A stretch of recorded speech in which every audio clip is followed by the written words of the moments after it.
তাহলে এইবারের ভোটটাকে আপনি কিভাবে দেখবেন, বিজেপির জয় নাকি তৃণমূলের হার? তৃণমূলের পরাজয়, সন্ত্রাসের বিরুদ্ধে গণতন্ত্রের জয়। হিন্দুরা এটা দেখেছে মমতা দিদি যেভাবে চলছেন এবং যেভাবে তার মানে বাংলার গণতন্ত্রপ্রেমী যারা মানুষ ভোট চায়, যারা নিজের ভোট নিজে দিতে চায়, সেই ভোটকে যারা লুট করছে তার বিরুদ্ধে সত্যের জয়। এবারের নির্বাচনে জয় নির্বাচন কমিশনের এবং জনগণের দ্বারা পরিবর্তনের জয়। এই পরিবর্তনের জয় আমরা দল করে এসেছি, দলে আছি। এই পৃথিবীতে পরিবর্তন কখনো বলে আসেনি, চিরকাল পৃথিবীতে পরিবর্তন নিঃশব্দে এসেছে। কিন্তু তার জন্য অপেক্ষা করতে হচ্ছে, আপনাকেও তো করতে হচ্ছে। আপনি দুবার বিধানসভা, একবার লোকসভা, আপনার সেটব্যাক গেছে, আপনার সেই হার আপনাকে মেনে নিতে। দেখুন, বাংলার মানুষ তো এই একমাত্র সেদিন থেকে লড়াই করতে করতে করতে বিজেপির উপরই ভরসা করে বসে দেখেছে, এবং ভরসা করে বসে থাকার জন্য একদিন তারা এই সাফল্য আনতে পেরেছে, এবং বিজেপির দ্বারাই বাংলার পরিবর্তনটাকে এত বিপুল পরিবর্তন জনাদেশ এর আগে কখনো হয়নি, এবং এত অধিকাধিক সংখ্যার ভোট দানের যে উল্লেখযোগ্যভাবে মতদান, এটাও আর কখনো হয়নি। এটা তো নির্বাচন কমিশনকে অনেক ধন্যবাদ জানানো আমাদের ভালো, কারণ 90% মানুষ তো নিজের ভোট নিজে দিয়েছে। মানুষের ভোট দানে মানে by the people for the people of the people, এবছরই সরকারটার পরিবর্তন এই দ্বারা হয়েছে। কিন্তু এটা অভূতপূর্ব সাফল্য, এবং এই জনাদেশ কিন্তু পশ্চিমবাংলায় বিজেপির জয়। অবশ্যই বিজেপির যেহেতু শাসক দল ছিল না, বিরোধী দল, জয় তো শুভেন্দুদা, বিজেপি আমাদের যারা বর্তমানে আছে তারা, বাংলায় এই বিজেপি এই জয় কিন্তু সত্যের জয়।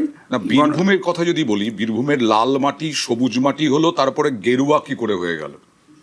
দেখুন, জনস্বার্থ বিরোধী নীতির প্রতিবাদে আমরা সরব ছিলাম, সজাগও ছিলাম। তৃণমূল সরকারটা মানুষের গণতান্ত্রিক ব্যবস্থাকে ভেঙে দিয়ে শুধু টাকা লুট করেছে।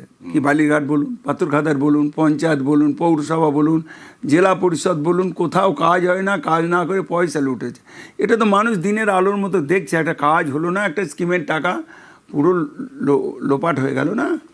শিক্ষা নেই, আইন প্রশাসন নেই, স্বাস্থ্যের অবস্থা ভয়ঙ্কর, সব মিলিয়ে একটু একটু একটু করতে আর অত্যাচারী শাসক দল কিন্তু কখনো ভাবে না যে আমাদের কখনো বলছে আমরা কেন এতদিন পরে জিতে আসে।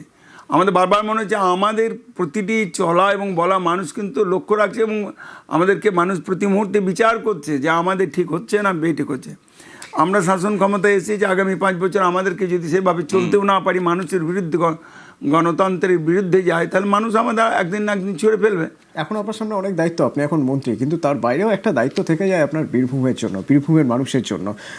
বীরভূম মানে এই শহুরে মানুষ প্রথমে বোলপুর বলবে, শান্তিনিকেতন বলবে, রবীন্দ্রনাথের কথা বলবে। বীরভূমের একটা বিস্তীর্ণ এলাকা জুড়ে আদিবাসীরা, একেবারে যারা ওখানকার ভূমিপুত্র অন্তর্জ শ্রেণীর মানুষ, তাদের কথা কেউ বলে না। মুখ্যমন্ত্রী মমতা বন্দ্যোপাধ্যায় তো, প্রাক্তন মুখ্যমন্ত্রী, দাবি করেছিলেন বারবার বছরের পর বছর ধরে আদিবাসীদের জন্য নাকি প্রচুর কিছু করেছেন, তারপরেও তো আদিবাসীরা ভোট দিল তৃণমূলের বিরুদ্ধে। হ্যাঁ, একদম মিথ্যা ভাওতামি। উনি আমাদের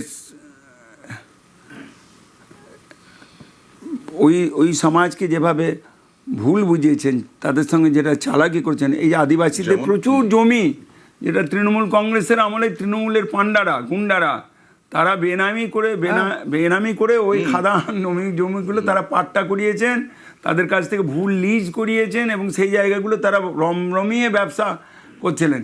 এটা আদিবাসী সমাজ আজকে বুঝতে পেরে তাদের জমিগুলো ফিরে পাচ্ছে। তারা আপনার মুখের দিকে তাকিয়ে রয়েছে, আপনি বীরভূম থেকে মন্ত্রী, নিশ্চয়ই এবার তাদের উন্নয়ন হবে, তারা কিছুটা এগিয়ে আসতে পারবে। আমরা তো প্রথম আমাদের লক্ষ্য হয়েছে সমাজের যারা অন্তিম শ্রেণীর মানুষ, যারা একদম অন্তিম প্রান্তিক মানুষ, তাদেরই তো কিছু করতে হবে। গ্রামে জল নেই, শৌচালয় নেই, গ্রামে স্বাস্থ্য পরিষেবা নেই, সব অনেক নেই, বাংলার শিক্ষা নেই, স্কুলে মাত্র কয়েকটি ছাত্র। এটাই তো বিরাট চ্যালেঞ্জ, এই জায়গাটাকে স্কুলগুলো উঠে যাচ্ছে।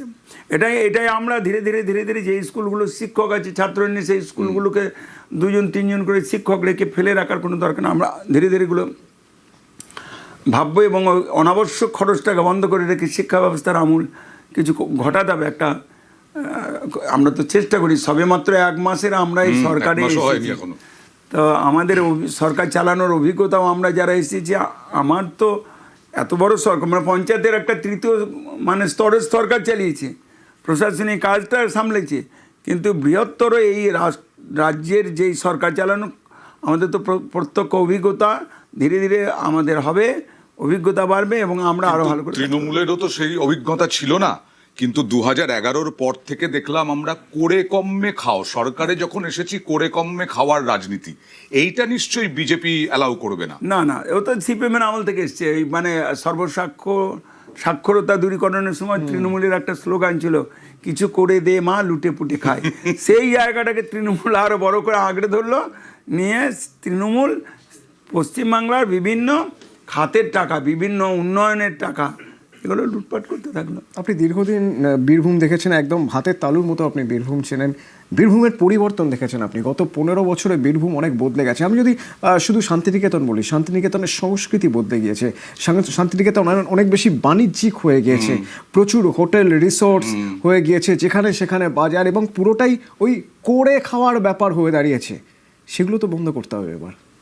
দেখুন, একেবারেই সব কিছু রাতারাতি পরিবর্তন আমরা করে দিতে পারবো এই বিশ্বাস আমারও নয়। অনেক বাধা বিপত্তির মধ্য দিয়ে আমাদের চলতে হবে। যারা অনেক দিন ধরে রাস্তার ফুটপাত দখল করে ব্যবসা করছে, তাদের এই মুহূর্তে সরিয়ে দিতে গেলে কিছু বিক্ষোভ বিদ্রোহ হতে পারে। তো আমরা তাদের সঙ্গে আপোষে কথাবার্তা বলে তাদের যদি কোনো বিকল্প ব্যবস্থার দিকে নিয়ে যাওয়ার চেষ্টা করা এবং ওই জায়গাগুলো মুক্ত করে তাদেরও সুবিধা হবে, এটা করার চেষ্টা করতে এটা হবে। খুব গুরুত্বপূর্ণ। অতনু, দুধকুমার বাবুও জানেন, সোনাঝুরি হাট, এই যে সোনাঝুরি হাটে বন দপ্তরের আইনকে লঙ্ঘন করে একের পর এক রিসর্ট হয়ে গেছে, হোটেল হয়ে গেছে, রেস্তোরাঁ হয়ে গেছে। এবার তো পদক্ষেপ করলো, পালা বদলের পরে সোনাঝুরি হাটে যাওয়ার রাস্তা কেটে দেওয়া হলো, গাড়ি যাতে না ঢুকতে পারে। এরকম আরো পদক্ষেপ দেখতে চায় মানুষ, দুধকুমার বাবু।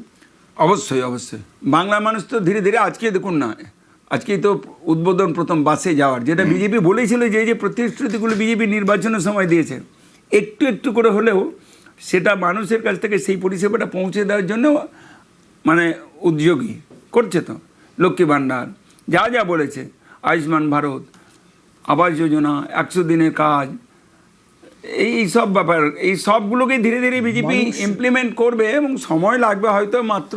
সে তো বটেই, একেবারে। মানুষ উন্নতি চাইছে, মানুষ চাইছে যে বিজেপি যে যে প্রতিশ্রুতিগুলো দিয়েছিল, নির্বাচনী প্রতিশ্রুতি, সেগুলো পূরণ হোক। মানুষ ভালো থাকতে চায়, কিন্তু পাশাপাশি মানুষ চায় চুরি যেন না হয়। বালি চুরি আটকানো যাবে? আমি কালকে পর্যন্ত বলছি, আমার ওখানে দুটি নদী, একটা হচ্ছে মৌরাক্ষী আর একটা হচ্ছে দ্বারকা। এই দুটি নদীতে বিপুল পরিমাণ বালি লুট হতো। ঠিক, একদম। মানে নদী গর্ভের বালিকে তুলে, মানে ওই দিয়ে ওই নৌকা বা ওই মেশিন চালিত বালি, স্ট্যাক বালি আর কোথাও নদী গর্ভে নেই। নদীর মানে যে চরিত্র, সেই চরিত্র তৃণমূল সরকার একদম পুরো বদলে দিয়েছে। আমরা বলেছি এটা করা যাবে না।